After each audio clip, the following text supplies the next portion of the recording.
So hey homies, welcome back to another video of Renegade Immortal and I hope कि तुम लोग बहुत ज्यादा अच्छे और मजे में होगे। वीडियो में आगे बढ़ने से पहले कहना चाहूंगी कि अगर इससे पहले का एपिसोड अभी तक चेकआउट नहीं किया है तो पहले जाओ और जाके उसे देख लो, वरना यहाँ तुम्हें कुछ समझ नहीं आने वाला। और अगर तुमने देख लिया है तो बिना किसी देर के आज के इस वीडियो को शुरू करते हैं। सो होमीज, जैसा कि हमने लास्ट एपिसोड में देखा था जहाँ पे वांग लिन सेलेस्टियल स्लॉटर आर्ट को मास्टर करने के लिए एक ऐसी जगह पे पहुंच चुका था जहाँ पर की लोग जिंदगी और मौत के बीच के इस साइकिल में फंसे हुए थे। और यहाँ पे एम्परर का स्वॉर्ड आकर इनका जो ब्लड इंटेंट है उसे टाइम टू टाइम डिवोर करने आ जाता था और वो किसी को भी यहाँ से एस्केप करने नहीं देता। लेकिन वांग लिन को इसका तोड़ मिल जाता है एंड देन वो फाइनली उसके दिल को कम्प्लीटली स्लॉटर से फिल कर देता है, जिसके बाद वांग लिन यहाँ पे सेलेस्टियल स्लॉटर आर्ट के ट्रू टेक्निक को समझ आता है और फिर वो यहाँ पे 3000 से भी ज्यादा सेलेस्टियल स्लॉटर आर्ट से लाइफ फोर्स सील्स को फॉर्म कर लेता है, जिसके बाद वो यहाँ से एस्केप कर जाता है। और ये एम्परर का जो स्वॉर्ड था यानी कि वो सिल्वर ड्रैगन जो कि वांग लिन के पीछे हाथ धो के पड़ जाता है और वांग लिन यहाँ से निकलकर मोलियाई की हेल्प से खुद को हेवन डिफाइंग बीट के अंदर छुपा लेता है। और अब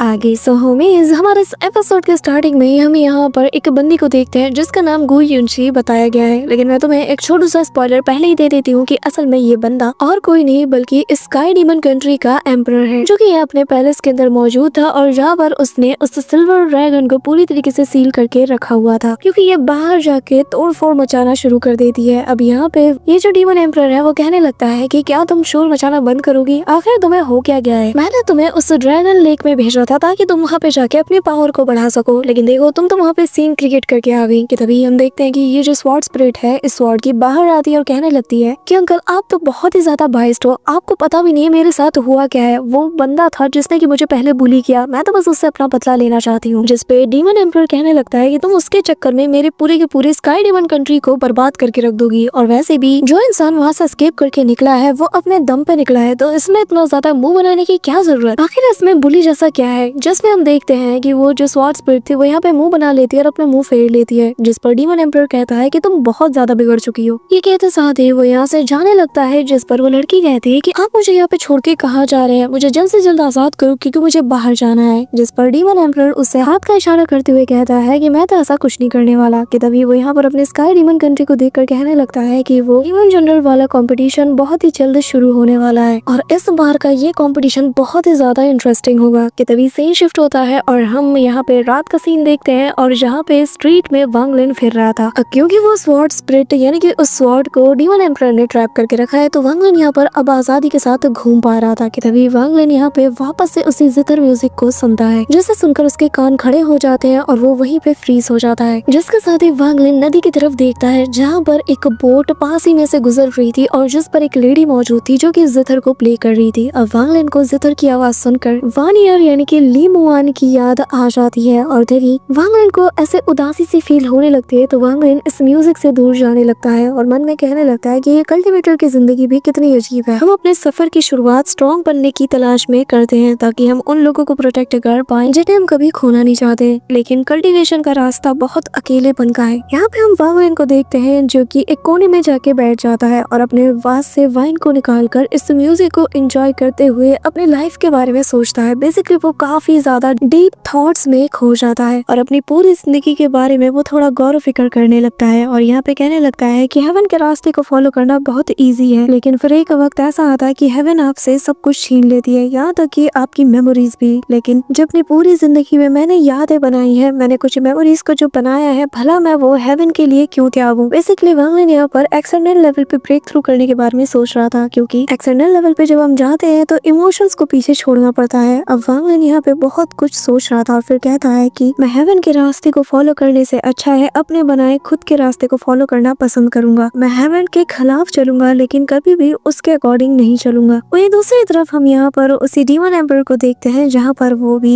एक आम बंदे के रूप में यहाँ पे घूम रहा था और वो भी इस जितर म्यूजिक को सुन रहा था। कि तभी हम वापस से वांग लिन को देखते हैं जो कि यहाँ पर बेसिकली अपने दाव को और अच्छे से अंडरस्टैंड कर रहा था और तभी वो कहने लगता है कि हेवन एंड अर्थ के बनाए गए रास्ते को फॉलो करना बहुत ही ज्यादा इजी है और इसका फ्लो भी काफी ज्यादा स्मूथ है, लेकिन ये तुमसे तुम्हारा सब कुछ छीन लेगी और अगर आपसे आपकी इमोशंस छीन लिए जाए तो आपको कैसा लगेगा। इसी वजह से मैं हेवन को डिफाई कर रहा हूँ और मुझे इसमें सबसे ज्यादा ताकत मेरी फीलिंग्स, मेरे इमोशंस, मेरी मेमोरीज मुझे देती है। लेकिन अगर किसी को इमोर्टैलिटी चाहिए तो हमें हमारे छोटे से इस शरीर को त्यागना ही होगा। होगा, लेकिन हम कभी भी दोनों चीज एक साथ अचीव नहीं कर सकते। इसके बाद वो वापस से ली मोहन के बारे में सोचता है और तभी अपने हेवन डिवाइन बीट के अंदर उसे देखता है और कहने लगता है कि वानियर चिंता मत करो, मैं तुम्हारा इंतजार करूंगा। मैं कभी भी आगे बढ़ने के लिए और ताकतवर बनने के लिए अपने इमोशंस, अपने फीलिंग्स को पीछे नहीं छोड़ूंगा। और मेरा वादा है कि हम एक दिन जरूर मिलेंगे। कि तभी यहाँ पर हम उसी डीमन एम्पर को देखते हैं जो कि अपने विंडो के बाहर से इस लड़की को देख रहा था और साथ ही कहने लगता है कि ये काफी ज्यादा उदास म्यूजिक को प्ले करती है। पर तभी वो वांगलिन को काफी टाइम से फॉलो कर रहा था और वो उसकी तरफ अपने ग्लास को ऐसे उठाता है। वांगलिन ज्यादा कुछ रिस्पॉन्स नहीं देता और यहाँ से चुपचाप चला जाता है, जो देखकर एम्पर कहता है कि ये लड़का सच में बहुत ज्यादा इंटरेस्टिंग है। कि तभी सीन शिफ्ट होता है और हमें नेक्स्ट मॉर्निंग का सीन दिखाया जाता है, जहाँ पर हम मूलिहाई के मेंशन के बाहर का सीन देखते हैं, जहाँ पे कि वांगलिन पहुंच चुका था और यहाँ मूलिहाई अंदर किसी बात को लेकर थोड़ा परेशान था। लेकिन जैसे ही वांगलिन को वो देखता है, उसके चेहरे का रंग बिल्कुल ही चेंज हो जाता है और वो काफी खुशी के साथ वांगलिन को यहाँ पे वेलकम करता है और कहने लगता है कि ब्रदर वांग, फाइनली तुम यहाँ पे आ ही गए। अब यहाँ पे मूलिहाई जब वांगलिन से पूछता है कि ब्रदर वांग, आखिर तुम कहाँ पे थे, जिस पे वो बताने लगता है कि मैं बस थोड़ा वॉक पे गया था और ऐसा लग रहा है कि आप यहाँ पे कोई सीरियस मैटर मुझसे डिस्कस करना चाहते हैं। जिस पर वो कहता है कि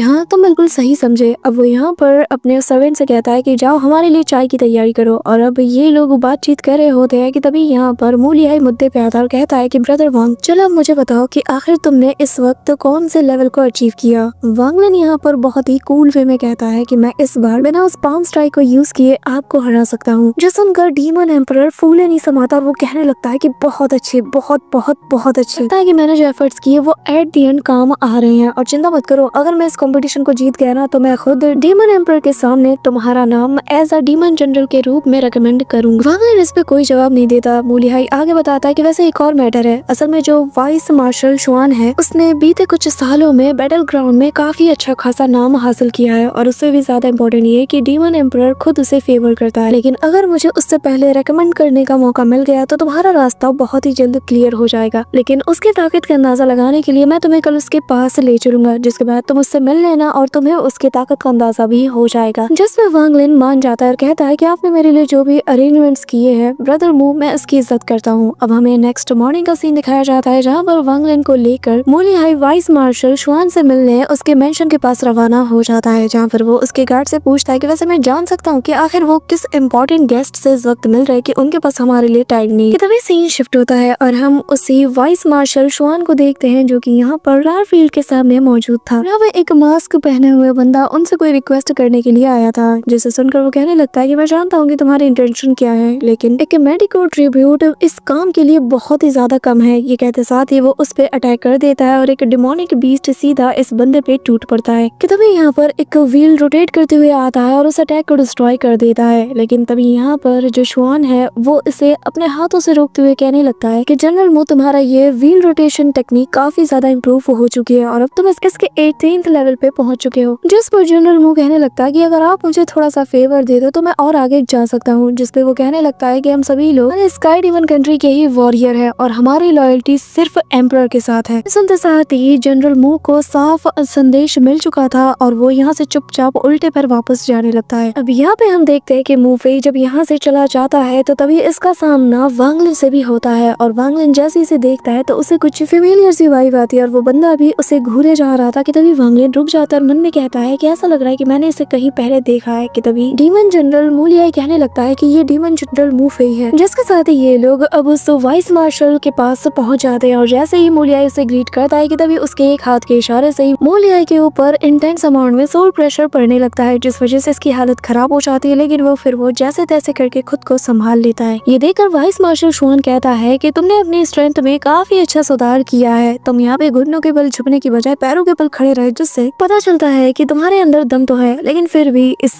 आने वाले कंपटीशन में तुम्हारे जीतने के चांसेस सिर्फ 40% है। जिस पे मूलिहाई कहता है कि पर ब्रदर वांग के होने की वजह से मुझे लगता है कि मेरे विनिंग चांसेस 90% है। ये सुनकर वाइस मार्शल जो शुआन है वो भी हैरान था और फिर कहने लगता है कि क्या 90%, चलो देखता हूँ कि आखिर इसमें कितना दम है। चलो लड़के देखते हैं कि आखिर तुम्हारे अंदर ऐसा क्या है कि जिसकी वजह से डीमन जनरल मूलिहाई कह रहा है कि तुम 90% तक इसकी विनिंग चांसेस को बढ़ा सकते हो। अब वांगलिन बिना किसी देरी के सेलेस्टियल स्लॉटर आर्ट का यूज करता है, यानी कि इसके लाइफ फोर्स सील्स को एक साथ यूज करता है, यानी कि 3700 से भी ज्यादा जो लाइफ फोर्स सील थी वो उनका एक साथ यूज करके एक जायंट से ड्रैगन से उस पे अटैक करता है। इस ड्रैगन की ऑरा को देखते साथ ही वाइस मार्शल पूरी तरीके से हैरान था कि तभी वांग लिन उसके बस आस पास से ही उस ड्रैगन को निकालता है, लेकिन ये डेथ ऑरा को फील कर पा रहा था। इसी के साथ वांग लिन अपने अटैक को रोक लेता है और फिर कहने लगता है कि वाइस मार्शल शुआन, अगर मेरा तरीका रूड लगा हो तो माफ करना। अब यहाँ पे वाइस मार्शल जो था वो वांग लिन से कहता है कि अपना नाम बताओ। वांग लिन यहाँ पे अपना नाम वांग लिन बताता है, जिस पर वाइस मार्शल बताने लगता है कि मू लिहाई, इस बार तुमने काफी तगड़ा एलाई चुना है और मैं दावे के साथ कह सकता हूँ कि इस बार के डीमन जनरल कंपटीशन के विनर को प्रेडिक्ट करना बहुत ही ज्यादा मुश्किल है। कि तभी यहाँ पे मू लिहाई उसका शुक्रिया अदा करता है और फिर इन दोनों से वो जाने के लिए कहता है। और अब जैसे ही ये दोनों यहाँ से गुजरते हैं, इमीडिएटली ये जो वाइस मार्शल शुआन है ये घुटनों के बल आ जाता है। बंदा यहाँ खून की उल्टियाँ करने लगता है और कहने लगता है कि इस लड़के का अटैक कितना ज्यादा टेरिफाइंग है, ये बस मुझसे छू के निकला लेकिन मेरी कल्टीवेशन ड्रॉप हो गई है। वो इमीडिएटली अपने गार्ड से कहता है कि मुझे क्लोज डोर कल्टीवेशन में जाना है तो कोई भी मुझे डिस्टर्ब नहीं करेगा। कि तभी यहाँ पर हम मू फेई को देखते हैं, जहाँ पर उसका जो साथी है वो कुछ बताता है जिसे सुनकर इसे काफी ज्यादा गुस्सा आता है और वो कहने लगता है कि अच्छा, उसका साथी इतना ताकतवर है। बेसिकली उसे यहाँ पर वांग लिन के बारे में खबर मिल चुकी है। इसी के साथ उसे गुस्सा आता है और वो अपने हाथों में ब्लैक कलर की एनर्जी को गैदर करते हुए उसे क्रश करता है। वहीं दूसरी तरफ हम वांग लिन और मू लिहाई को देखते हैं, जहाँ पर डीमन जनरल मू लिहाई वांग लिन को बताता है कि ब्रदर वांग, मैं तुम्हें एक चीज बताना भूल गया और शायद ये मुझे पहले ही बता देना चाहिए था। असल में ये जो डीमन जनरल कंपटीशन है तो हमारे स्काई डीमन कंट्री के रूल के अकॉर्डिंग कोई भी डीमन जनरल दूसरे डीमन जनरल की जान नहीं ले सकता, लेकिन जो उनके हेल्पर्स या असिस्टेंट्स होते हैं जो कि उनके साथ फाइट करते हैं, उनकी जान अगर चली जाए तो कोई कुछ भी नहीं कह सकता। वांग लिन यहाँ पे समझ आता है कि वो मू फेई का इशारा कर रहा है, क्योंकि एक वही है जिससे कि सबसे ज्यादा मू लिहाई नफरत करता है। मू लिहाई बताता है कि मू फेई किसी भी हद तक जा सकता है हमें यहाँ नीचा दिखाने के लिए और इस कॉम्पिटिशन से बाहर रखने के लिए। तो ब्रदर वांग, बेहतर यही होगा कि कंपटीशन से पहले तक तुम थोड़े सावधान रहना। इसी के साथ वांग लिन हाँ में जवाब देता है और हम थोड़ी देर बाद का सीन देखते हैं। वांग लिन ज्यादातर म्यूजिक सुनने आया था कि तभी यहाँ पर कुछ लोग वांग लिन को मारने के लिए पहुंच जाते हैं और इनमें से एक बंदा कहता है कि हमारे स्पाई के अकॉर्डिंग जो मू लिहाई है वो क्लोज डोर कल्टीवेशन में बिजी है, तो ये बंदा अब यहाँ पे बहुत आसान शिकार है, हम इसका शिकार बहुत इजीली कर पाएंगे। कि तभी इनका जो लीडर होता है वो एक पर्पल जेट को बाहर निकाल के कहता है कि क्योंकि हमारे लॉर्ड ने हमसे कहा है कि हमें हर हाल में इसे ठिकाने लगाना है, तो चलो जैसा कि हमने प्लान किया है वैसे ही काम शुरू करते हैं। अब वो इस पर्पल जेट को थ्रो करता है जिससे यहाँ का आसपास का इलाका पूरी तरीके से फ्रीज हो जाता है। वांग लिन में यहाँ पे पॉज हो गया था और ये लोग तेजी से जाकर उस पे हमला कर देते हैं, लेकिन इससे पहले कि वो तलवार वांग लिन के आर पार हो पाती, वांग लिन यहाँ पे अपने डेमोनिक फिंगर का यूज करते हुए यहाँ इस बंदे को पूरी तरीके से डिस्ट्रॉय कर देता है। इसकी बॉडी एक्सप्लोड कर जाती है, जो देखकर सभी लोग अलर्ट हो जाते हैं और वांग लिन पे वापस से अटैक करते हैं। और एक बंदा तो यहाँ पर कॉस्मिक सील का यूज करके वांग लिन को सप्रेस करने में लग जाता है और दूसरा बंदा वांग लिन की तरफ अपनी तलवार को थ्रो करता है, लेकिन वांग लिन यूज करता है अपनी लाइफ फोर्स सील्स का और यहाँ पे अपने ऊपर एक बैरियर बना के सबसे पहले सील से खुद को बचाता है और दूसरी तरफ उस स्वॉर्ड को टेलीपोर्ट करके वो उस कॉस्मिक सील की तरफ अटैक करता है। अब यहाँ वांग लिन तेजी से आगे बढ़ता है और अब दूसरे वाले बंदे की तरफ अपना सेलेस्टियल स्लॉटर आर्ट को वो यूज करता है, जिस वजह से वो बंदा ऑन द स्पॉट मारा जाता है और उसकी लाइफ फोर्स सील से बाहर निकलती है। ये देखकर तीसरा बंदा उल्टे पैर दौड़ता है, लेकिन वांग लिन इमीडिएटली इसके भी सामने आ जाता है। अब यहाँ पे वांग लिन की आंखों को देखते साथ ही ये बंदा कहने लगता है कि आखिर इसकी आंखों में इतना ज्यादा किलिंग इंटेंट कैसे आ सकता है, कहीं वो लेजेंडरी पाथ ऑफ स्लॉटर को कल्टीवेट तो नहीं कर रहा। अब यहाँ पे वांग लिन इसे ट्रू स्लॉटर क्या होता है वो दिखाता है और कहता है कि अब जबकि तुम यहाँ पे आ ही गए हो तो इतनी जल्दी क्या जाने की। कि तभी वांग लिन यहाँ पे सेलेस्टियल स्लॉटर आर्ट के 3 ड्रैगन्स को यूज करता है और इसकी तरफ थ्रो कर देता है, जो कि इसे जकड़ लेती है। साथ ही इसके जो साथी थे उन्हें भी निपटा देता है और उनकी जो लाइफ फोर्स सील्स है वो उन्हें अपने पास रख लेता है और फिर सभी चीजें नॉर्मल हो जाती है। और वांग लिन कहने लगता है कि अभी तो कंपटीशन शुरू भी नहीं हुआ, लेकिन खून खराबा अभी से शुरू हो चुका है। ये काफी ज्यादा इंटरेस्टिंग है। कि तभी सीन शिफ्ट होता है और हम स्काई डीमन सिटी के जो इंपीरियल पैलेस है उसका सीन देखते हैं, जहाँ पर ग्रैंड हॉल के अंदर सभी लोग मौजूद थे और डीमन एम्परर यहाँ पे मू फेई की बात सुन रहा था, जो कि उनसे रिक्वेस्ट कर रहा था कि मैं इस कंपटीशन से पहले डीमन जनरल मू लिहाई से फाइट करना चाहता हूँ, उनसे क्लैश करना चाहता हूँ, जिसपे डीमन एम्परर उससे इजाजत दे देते हैं। तभी यहाँ पर एक एल्डर आता है, वो कहने लगता है कि डीमन एम्परर मैं आपसे कुछ कहना चाहता हूँ, ये दोनों अगर अपनी आपसी लड़ाई बैटल से पहले कंटिन्यू करेंगे तो मुझे लगता है कि फ्यूचर में ये चीज हमारे लिए बेहतर नहीं होगी। जिसपे डीमन एम्परर कहता है कि आपको क्या लगता है कि फ्यूचर में क्या हमारे पास कोई ऐसा बंदा होगा जो कि फायर डीमन कंट्री के अंदर मू फेई से ज्यादा तबाही मचा सकता है। 10 मिलियन मेरिट पॉइंट कोई छोटी बात नहीं है, अगर वो ऐसा करना चाहता है तो मैं उसे इस चीज की इजाजत देता हूँ। अब यहाँ पे मू फेई जैसे ही इंपीरियल पैलेस से बाहर आता है तो इमीडिएटली वो यहाँ पर अपने असिस्टेंट से कहने लगता है कि जाकर ये चैलेंज लेटर लिखकर मू लिहाई को सौंप देना। जिसके साथ ही बंदा उस लेटर को लेते साथ ही मू मेंशन के पास पहुंच जाता है। यहाँ पर वो आते साथ ही आधे से ज्यादा सोल्जर्स को ठिकाने लगाते हुए मू लिहाई की तरफ बढ़ता है। अब मू लिहाई इसकी कल्टीवेशन को देख कर ही समझ आता है कि ये तो बिल्कुल मेरी इक्वल है और इसके अंदर से जो स्वॉर्ड इंटेंट फील हो पा रहा है वो काफी ज्यादा टेरिफाइंग है। अब यहाँ पे हम देखते हैं कि ये बंदा और कोई नहीं बल्कि दालो स्वॉर्ड सेक्टर का ही एक डिसाइपल है। जिसके बाद ये बंदा वही चैलेंजिंग टोकन को दिखाते हुए कहने लगता है कि मैं यहाँ सीनियर मूवी की तरफ से इस चैलेंजिंग टोकन को डिलीवर करने के लिए आया हूँ। बात से ठीक 3 दिन बाद जो एंशिएंट पाथ वाला एरिया है वहाँ पर आप और इवन जनरल मू लिहाई ये दोनों फाइट करने वाले हैं और इस बात की इजाजत हमें एम्परर ने दी है। उम्मीद करता हूँ कि आप डर के मारे भागोगे नहीं। कि तभी वो वांग लिन को फील कर पाता है और जैसे ही ये बंदा वांग लिन की तरफ देखता है इसके मन में लालच आता है क्योंकि इसने भी वाइस मार्शल शुआन के मुंह से वांग लिन की तारीफें सुनी है। तो ये मन में दिमाग लगाता है कि अगर मैं यहाँ पे इसे मार दूंगा तो शायद मुझे मूवी की तरफ से कुछ रिवॉर्ड्स मिलेंगे। जिसके बाद वो जैसे ही वांग लिन को देखता है वो समझ आता है कि अच्छा तो यही है पर्पल डिवीजन का 7वां डिसाइपल जिसके बारे में हमारे त्यानगन प्लेनेट पे भी काफी चर्चे हो रहे हैं। अब वो वांग लिन से कहने लगता है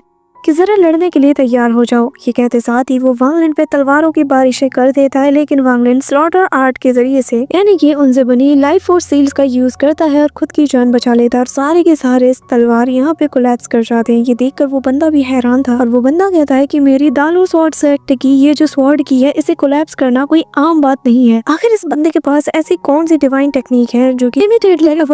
जो काम करती है। अब ये बंदा जो था ये इमीडिएटली हवा में जंप करता है, हैंड साइन बनाता है, अपनी तलवार को निकालता है और यहाँ अपने मास्टर की सिखाई गई हेवनली रेन स्वॉर्ड स्ट्राइक नाम की टेक्निक का यूज करता है और जैसे ही एक बड़ी सी स्वॉर्ड यहाँ पे समन हो जाती है वो वांग लिन के ऊपर इस स्वॉर्ड को चला देता है जिससे यहाँ पर एक बहुत बड़ा एक्सप्लोजन होता है। लेकिन अगले ही पल मू लिहाई जो कि यहाँ पे पैनिक कर रहा था कि तभी जैसे ही धुआं उठता है वो देख के हैरान था कि वांग लिन ने इस स्वॉर्ड अटैक को भी काउंटर कर लिया था। अब वांग लिन कहता है कि इतनी अच्छी स्वॉर्ड हमारे हाथों आज जाया हो जाएगी। ये कहते साथ ही वो उसके स्वॉर्ड को डिस्ट्रॉय कर देता है कि तभी ये बंदा अपने बीस्ट से वांग लिन की तरफ अटैक करवाता है लेकिन वांग लिन सेलेस्टियल स्लॉटर आर्ट का यूज करते हुए उसके बीस्ट को भी डिस्ट्रॉय कर देता है। जिसके बाद वांग लिन इस बंदे से कहने लगता है कि ग्रेट डालुओ स्वॉर्ड सेक्ट से मेरी कोई दुश्मनी नहीं है। हमारे एल्डर्स के बीच में जो कुछ भी ग्रजेस है वो उन्हें ही हैंडल करने दो तो बेहतर होगा। वैसे भी मैं तुम्हें यहाँ पे मारना तो बिल्कुल भी नहीं चाहता। अब इस बंदे की हालत ऑलरेडी उस अटैक की वजह से खराब हो चुकी थी तो वो यहाँ पर अपनी बची कुछ इज्जत लेके यहाँ से जाने लगता है। यहाँ पे मू लिहाई भी कहता है कि हमें इसे जाने नहीं देना चाहिए, ये वरना वापस लौट के जरूर आएगा। पर वांग लिन के दिमाग में तो अलग ही खिचड़ी पक रही थी कि तभी हम वापस से उसी बंदे को देखते हैं जो कि कह रहा था कि इस लड़के ने मेरी जो रैम स्प्लिट स्वॉर्ड है उसे तक डिस्ट्रॉय कर दिया। ये लड़का फ्यूचर में चलकर बहुत बड़ा खतरा बनने वाला है और सबसे ज्यादा खतरा तो ये हमारे ग्रेट दालुओ स्वॉर्ड सेक्ट के लिए बनेगा। इसी वजह से वक्त रहते ही हमें अपने रास्ते से हर हाल में मिटाना होगा। कि तभी वो यहाँ से एस्केप करने लगता है और यहाँ हवा में थोड़ी दूर पहुँचने के बाद वो यहाँ पे अपनी ब्लड टाइम की पावर का यूज करते हुए यानी कि अपनी लाइफ ब्लड का यूज करते हुए वो अपने मास्टर का स्वॉर्ड इंटेंट यहाँ अपनी तलवार पे अवेकन करता है जिस वजह से यहाँ आसमान का रंग बदलने लगता है और यहाँ पे एक बड़ा सा पोर्टल बन रहा था जो कि वॉर्टेक्स टाइप में था और यहाँ इसके बीच से एक जायंट सी स्वॉर्ड निकल रही थी जिसे देखकर ये बंदा काफी ज्यादा खुश हो रहा था। बेसिकली वो यहाँ पे स्वॉर्ड सेंथ लिंग त्यानहू की जो स्वॉर्ड एनर्जी है उसका यूज करके वांग लिन को मारना चाहता था लेकिन तभी वांग लिन जो कि इसे ही फॉलो कर रहा था अपने डिवाइन सेंसेस से वो पलंग झपकते ही इसके पीछे आ जाता है। रात साथ ही अपने स्पिरिचुअल हैंड्स इस पे हमला करता है और उसकी बॉडी को वो पूरी तरीके से ट्रैप कर लेता है और फिर वो उस स्वॉर्ड में कुछ चेंजेस करता है जिस वजह से आसमान में हो रही ये हलचल भी पूरी तरीके से रुक जाती है और फिर लिंग त्यानहू का वो जो स्वॉर्ड इंटेंट था ये अब इस बंदे के अंदर समा जाता है उसके फोरहेड के जरिए से। और वांग लिन यहाँ पे लिंग त्यानहू का वो जो स्वॉर्ड इंटेंट था उसे देखकर काफी ज्यादा सरप्राइज था और उसे वो चीज चाहिए थी क्योंकि वांग लिन भी खुद इसका सामना नहीं कर सकता था और अगर ऐसी टेरिफाइंग ताकत वांग लिन के हाथों में हो तो इसकी कहानी कितनी ज्यादा रोमांचक होगी। यहाँ पे मू लिहाई को देखते हैं जो कि वांग लिन के टैक्टिस से काफी ज्यादा इंप्रेस हो चुका था और अब वांग लिन वापस से सेलेस्टियल स्लॉटर आर्ट का यूज करते हुए इसके लाइफ फोर्स सील्स को अपने पास भी रख लेता है लेकिन इसके पास जो स्वॉर्ड इंटेंट है लिंग त्यानहू का जो कि उसने अपने 12 डिसाइपल्स को दिया था इस स्पिरिट डीमन लैंड के अंदर एंटर होने से पहले ताकि वो लोग इसे as a life saving treasure tool की तरह यूज कर पाए तो वांग लिन का इंटरेस्ट इस स्वॉर्ड इंटेंट पे आ जाता है। इसी वजह से वो उस बंदे को अपने पास रख लेता है ताकि वो बाद में उसके पास से वो स्वॉर्ड इंटेंट निकाल सके। इसी के साथ हमें 3 3 दिन बाद का सीन दिखाया जाता है जहाँ पे वांग लिन जो है एक बेल के जरिए से इस बंदे को पूरी तरीके से रिफाइन करने में लग जाता है और फिर वो इसमें कामयाब हो जाता है और उसे वो स्वॉर्ड इंटेंट मिल जाता है जिसे कि वो अपने ओरिजिन सोल के अंदर सेफली उसे रख देता है कि तभी यहाँ पर किसी की आवाज आती है और हम देखते हैं कि डीमन जनरल मू लिहाई बहुत बुरी तरीके से इंजर्ड हुआ था और वांग लिन उसे देखकर पूछता है कि आखिर ऐसा कैसे हुआ, जिसपे वो बताता है कि डीमन जनरल मू फी और मेरे बीच में एक बेट लगी थी जिसके अकॉर्डिंग जो भी जीतेगा वो कंपटीशन में पार्टिसिपेट करेगा और जो नहीं जीतेगा वो अपना नाम विड्रॉ कर लेगा। ब्रदर वांग, मेरा वाइस कमांडर बनना न बनना अब ये सब कुछ आप पे डिपेंड करता है क्योंकि मैं शर्त हार चुका हूँ और अब मैं उस कंपटीशन में हिस्सा नहीं ले सकता। जिसपे वांग लिन कहता है कि चिंता मत करो, मैंने जो वादा आपसे किया है मैं वो उसे जरूर निभाऊंगा। So that's it for today guys. I hope कि तुम सबको आज की वीडियो काफी ज्यादा पसंद आई होगी। अगर हाँ तो वीडियो को लाइक करना, चैनल पे नए हो तो सब्सक्राइब करना। तो मिलते हैं नेक्स्ट वीडियो में, तब तक के लिए बाय।